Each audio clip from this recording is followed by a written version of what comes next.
Сәлеметсіздер ме? Бітіруші түлектерге және олардың мұғалімдеріне қызықты 8 кеңес бергім келеді. Мектеп бітірерде өз сыныбыңызға басқалардан ерекше естеліктер сәтін сыйлағыңыз келе ме? Онда осы видеоны соңына дейін тыңдап алыңыз. Мектептегі кездің ең маңызды сәттерінен естелік ала жасау. Бұл мен ұсынатын кеңестің ең біріншісі. Өткен оқу жылы сіздің оқушыларыңыз үшін несімен есте қалды? Ол естелік бүкіл сынып оқушылары үшін бе, кейбір оқушылар не жекелеген оқушы үшін маңызды болуы да мүмкін. Кез келген оқиға үшін фото таңдап алу, сурет салу не коллаж жасауға болады. Ақылды оқушыларыңызға сол картиналарға жазу қосып беруді де өтінсеңіз болады. Осындай шағын тарихи сәттер естеліктер тақтасын құрайды. Осы әдісті ұсынған американдық мұғалімнің мынандай оқиғасын айтқым келеді. Педагог оларды жыл бойы футбол ойнауға үйреткен. Сондықтан бір оқушы осындай коллажға бұрын футбол ойнап көрмеген сыныптасының фотосын таңдапты. Суретте футболдан чемпион болған әлгі сыныптасы күлімсіреген күйі медалін тістеп тұр. Екінші кеңесім шеңбер жасап отырып бір-бірлерін мақтау деп аталады. Бұл тәсіл оқушылар лагерінде жасалатын шараға да ұқсайды. Сынып оқушыларының аты жазылған қағаздарды араластырып қойыңыз. Әр оқушы бір-бірден ат алу керек. Өзіне өз аты келмесін. Кімнің аты түссе, ол сол оқушы туралы бір жақсы естелікті еске түсіріп айту керек. Мәселен, бір жобаны бірге орындағандары туралы, олимпиадаға дайындалғандары туралы, немесе осы оқу жылында әлгі оқушының жеткен жетістіктері туралы. Бұл әдісті өткізерден 1-2 күн бұрын дайындыққа уақыт берген дұрыс. Бірақ кімге кім түскенін айтып қоймаған дұрыс. Сол сияқты әріптестер оқушылардың дайындалуына да көмек көрсеткен жөн. Белгіленген күні оқушыларды жинап, шеңбер жасап отыру керек. Мұндай жаттығуды шағын топтарда өткізгенде жақсы. Себебі ондай жағдай сыныптың ұйымшыл болуына қатты әсер етеді. Үшінші кеңесім оқушыға оның мінезін сипаттайтындай, ерекшелігін ашатындай сыйлық беру. Сыйлықтар беру үшін де аттары жазылған қағазды таңдау керек болады. Сол оқушыға сувенир дайындау керек. Сыйлықтың тым қымбат болмағанын ескерту керек. Тіпті мұғалім алдын ала бір соманы белгілеп қойса да болады. Мысалы 500 теңге немесе 1000 теңгеден аспасын деп. Сонымен бірге пайдасыз зат болмауы керектігін ескерту керек. Ол затты келесі оқу жылында студент болған кезінде қолданатындай болсын деп тапсырған дұрыс.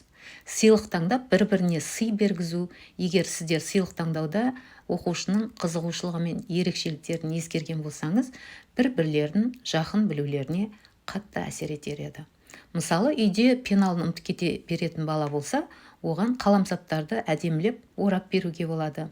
Дәптердің жиегіне сурет сала беретін оқушылар болады. Сондай оқушыларға сурет альбомы немесе бір қызықты блокнот алып берген жақсы. Ал дәптер қағаздарына өте ұқыпты оқушылар болады. Оларға түрлі түсті стикер, дәптерге қыстыратын әдемі скрепкілер берген жақсы деп ойлаймын. Төртінші кеңесім әр оқушыға өзінің қабілеті туралы жазып беру. Стикерге әр оқушының өзіңізге ұнайтын бір қасиетін жазып қоясыз. Оны конверттің ішіне салып, конвертке хат жазасыз. Әлгі стикердің сыртындағы сөздің нені білдіретінін қысқаша түсіндіресіз. Оның қасына бір кішкентай қаламсап, наклейка, магнитка сияқты ұсақ түйекті де қосып қоюға болады. Келесі 5-ші кеңесті болашақ оқушыларға хат жазу деп атадым. Бұл оқу жылы соңына қарай оқушылар онсыз да эссе жазудан жалығып жүргенде ұнай қоймайтын идея болуы мүмкін, бірақ оқушыларға іштеріндегі қалып кеткен уайымдары мен тәжірибелерін айту арқылы жеңілдейтіндерін түсіндіріңіз. Сонда болашақ оқушыларға неден сақ болу керектігі, өздері кешкен қандай қателіктен қалай қорғану керектігі жайлы жазуға оқушыларыңыздың қалай кірісіп кеткенін де білмей қаласыз. 6-шы кеңесім келешекке кеңестер жазып қалдыру. Сыныптың қабырғасына бірнеше күнге үлкен қағаз іліңіз. Мысалы А3 деген сияқты. Әр оқушыға келер жылға не жоспарлап жүргенін білдіретін ойларын, немесе соған лайықты қанатты сөздер, афоризмдер жазуды тапсырыңыз. Мұғалім оларға оязық берсе де болады. Мысалы, Марк Цукербергтің Гарвардтағы оқушыларға мотивация беретін сөзін үлгі ретінде оқып шығып, соған өз ойын қосуға болады деген сияқты. Оқушылардың бәрі жазып болған кезде осы қағазды сканерлеп, оның кішірейтілген көшірмелерін әдемі қағаздарға шығарып аласыз да барлық оқушыларға таратып бересіз. Соңғы қоңыраудан кейін әдемі бір музыка ойнатып қойып, жазылғандарды оқып, әр оқушыға салтанатты түрде табыстасаңыз да болады. Бұдан бүкіл сіздің бітірушілеріңіз жақсы әсер алатыны анық. 7-ші кеңесім өз кабинетіңізде фотозона ұйымдастыру. Оқу жылының соңғы күндерінде сабаққа және оқушылардың көңіліне аздап қуаныш сыйлаудың бір жақсы тәсілі деуге болады. Фотозонаны қолда бар нәрселерден жасауға да болады, немесе арнайы баннер, плакат шығаруға да болады.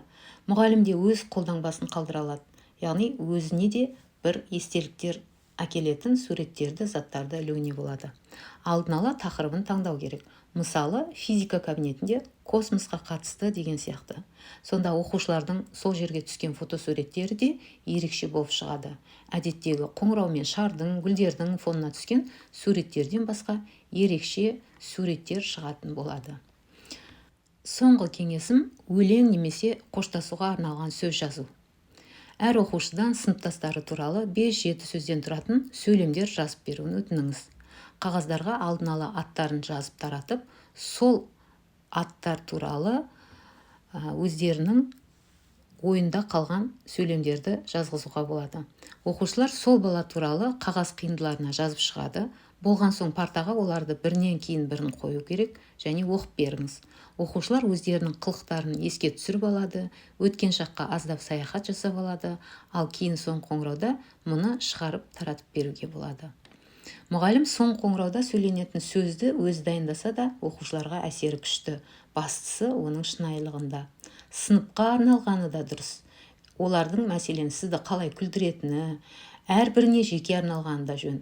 Мәселен ең қызықты сұрақтар қоятын оқушымсың деген сияқты.